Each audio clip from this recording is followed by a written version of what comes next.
Welcome to Roughing It with Ruth, the channel where everything is a bit rough around the edges. This is the Ticket to the Moon tarp, which is actually meant to go over the Ticket to the Moon hammocks, but I am going to be trying it out as a ground tarp, as a shelter option on the ground. It's 2.5 meters by 2.5 meters apparently. Made from ripstop lightweight waterproof nylon. I read that the waterhead on this is 2000 millimeters, which isn't too bad. You actually do get some pegs. Only 2 though.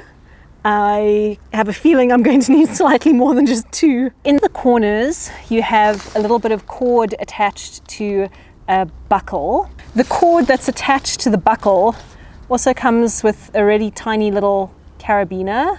Along the long sides of the tarp, you have some of these metal grommet tie-out points, which do not have any line attached to them. It seems to be that the diagonally opposite corners are the same colors. So if you stretch out the 2 blue ones, you'll get a kind of diamond-shaped pitch. Up at the top here, where the thread is, you have this little pocket that the cord goes into when you're storing the hammock.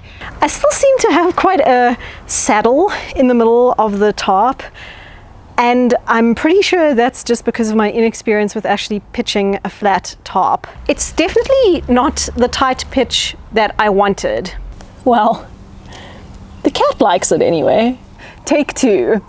So I was really struggling to set up the tarp yesterday when I first took it out. It's basically just because I'm not very experienced at setting up a flat tarp, and partially because the way that this tarp is set up right out of the bag makes it very easy to set it up as a tarp over a hammock, but less easy to set up as a ground tarp. You only get guy line on the 4 corners of the tarp, and in order to actually pitch it as a ground tarp, you really do need a little bit more guy line. I did notice yesterday that when I was stuffing this back into its very cutesy banana-shaped bag, which I only just now I'm realizing is meant to look like a crescent moon, it's a little bit tough to get it back into this bag. I don't think I'm going to be taking the bag with me on my backpacking trip. It's not the greatest pitch ever, but I think it's quite a lot better than what was happening yesterday.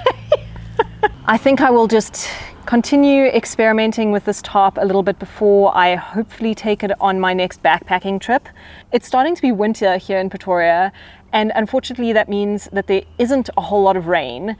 So I haven't yet been able to test out how waterproof the tarp is, but from what I can see of the design, I can't see any glaring issues at the moment. The seam is taped, it looks really good. I can't see any light coming through it. The material itself looks really good and quite robust. So far, I'm feeling fairly optimistic about taking it out into the wilderness, but I definitely am going to practice pitching it every day until I take it out into the wilderness, because my flat tarp setup skills are, I don't want to say non-existent, but maybe 1 level up from non-existent.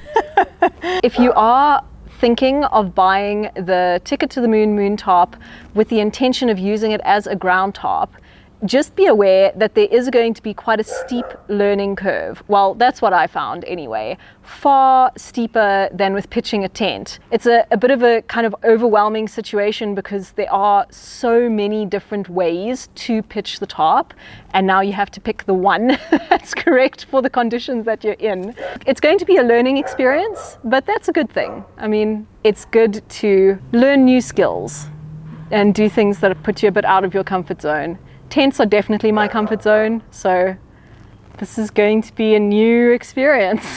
The major downside of this tarp for me is that it's not particularly lightweight. It weighs 660 grams. For a solo person tarp shelter, that's definitely not the lightest weight thing out there. But if you live in South Africa, it might be one of your only options because there aren't really all that many tarps to choose from in South Africa. Thank you so much for watching this video.